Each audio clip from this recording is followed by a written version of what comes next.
السلام علیکم، میں ہوں مریم ذیشان. آپ دیکھ رہے ہیں پروگرام تھنک ٹینک. میرے ساتھ موجود ہیں ایاز امیر صاحب، سلمان غنی صاحب، ڈاکٹر حسن عسکری صاحب اور رشید صافی صاحب. ناظرین، آئندہ عام انتخابات میں زیادہ سے زیادہ نشستیں حاصل کرنے کے لیے سیاسی جماعتیں اپنی اپنی حکمت عملی بنانے میں مصروف ہیں، اور ہم دیکھ رہے ہیں اس سلسلے میں سیاسی جوڑ توڑ، نئی صف بندیاں اور سیاسی اتحاد کے امکانات روشن دکھائی دے رہے ہیں. اب نون لیگ اور ایم کیو ایم کے اتحاد کی باتیں ہو رہی ہیں، اور اس کے ساتھ ساتھ نواز شریف کی توجہ نہ صرف پنجاب میں دکھائی دے رہی ہے بلکہ وہ سندھ اور بلوچستان کی طرف بھی متحرک دکھائی دے رہے ہیں، اور توقع ظاہر کی جا رہی ہے کہ آئندہ ہفتے نواز شریف بلوچستان کا دورہ بھی کریں گے اور وہاں ان کی ملاقاتیں الیکٹیبلز کے ساتھ ہوں گی. لیکن بلوچستان میں بھی آج ہم نے ایک بڑی تبدیلی دیکھی ہے. وہاں کے سردار پیپلز پارٹی میں شامل ہونے کی باتیں کر رہے ہیں.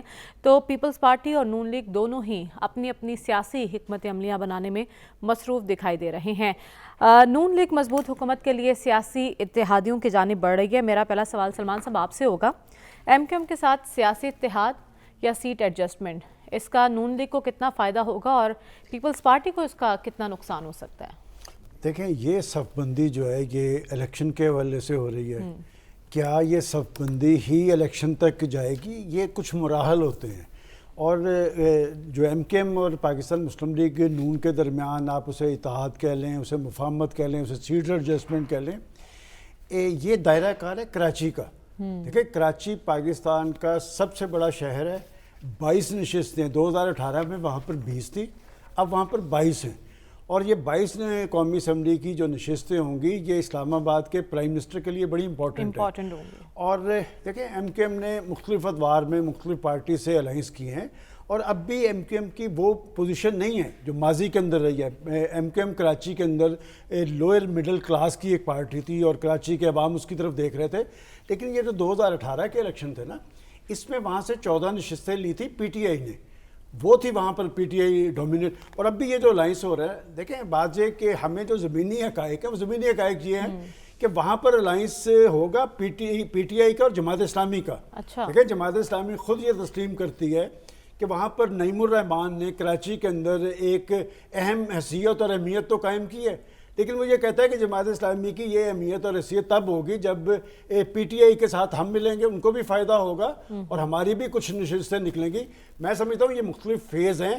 ابھی ان الائنسز کو آپ حتمی نہ سمجھیں. جب انتخابی شیڈول آئے گا، انتخابی شیڈول کے بعد ہم نے دیکھا ہے نا کہ جب سیٹ ایڈجسٹمنٹ ہو رہی ہوتی ہے، پھر دو نشستیں، ایک نشستوں پہ لڑائی ہے. پھر ایسے بھی ہوتا رہا ہے کہ جو پہلے الائنس ہوتے ہیں وہ بعد میں ٹوٹ بھی جاتے ہیں، وہ دوسری پارٹی سے ہو جاتے ہیں.